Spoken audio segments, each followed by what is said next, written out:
तो अब ये बाइल डक नीचे आएगी, वो खुद कितनी है 8 सेंटीमीटर, और बाइल डक का डायमीटर ज़्यादा होता है। कितना होता है 6 मिलीमीटर, 6 मिलीमीटर।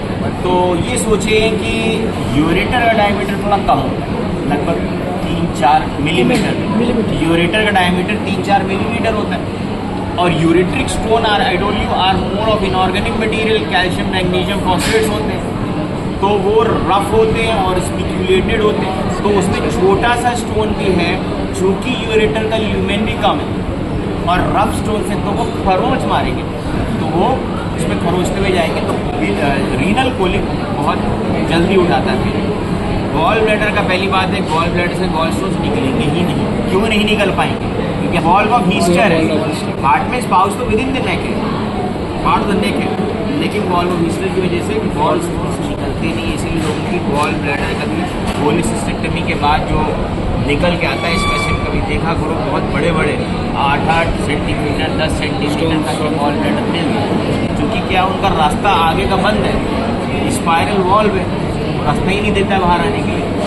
और अगर बाई चांस कोई गॉल स्टोन्स निकल आया तो बाइल डक्ट का डायमीटर तो 6 मिलीमीटर है, काफ़ी बड़ा है, उसमें पता नहीं चलेगा। अगर उसमें छोटा सा क्रिच आ जाए बाइल डक्ट में तो पता नहीं चलेगा, 6 mm है, और वॉल्व ऑफ हीस्टर क्रॉस करके आने के लिए बहुत छोटा सा निकल पाएगा अगर आया। लेकिन मुश्किल ये है कि उसके एंड पे एक ऐसी स्फिंक्टर जो किसी को नहीं अलाउ करेगा, वॉइडन और ओडी, ठीक है।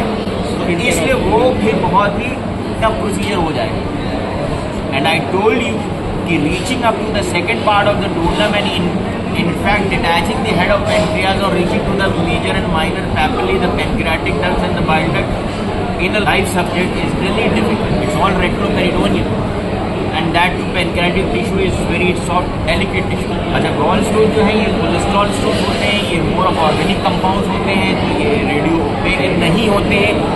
Renal stones are radio opaque और gall stones are not radio opaque, तो ये हम अल्ट्रासाउंड में बेटर देख सकते हैं। गॉल स्टोन्स का हम जब एक्सरे लेंगे, they will be in front of the spine at the level of may be L3 vertebral, L2 और L3 वर्टिब्रल लेवल पे दिखाई देंगे in front of the spine. और रीनल स्टोन्स होंगे तो वो लगभग यही L2 L3 पे वो भी दिखेंगे, लेकिन that will be if you taking a lateral X-ray तो वो स्पाइन के ऊपर दिखाई देगा, क्योंकि किडनीज सटे होते हैं दोनों either side of the spine. Gall bladder आगे, गॉल स्टोन भी L3 L2 पे लेवल पे दिखेंगे, बट स्पाइन के आगे दिखाएंगे। लेकिन एक्सरे में कब दिखेंगे? जब आप रेडियो पे डाई लोगे, और रीनल स्टोन आपको स्पाइन के ऊपर दिखेंगे L3 L2 लेवल।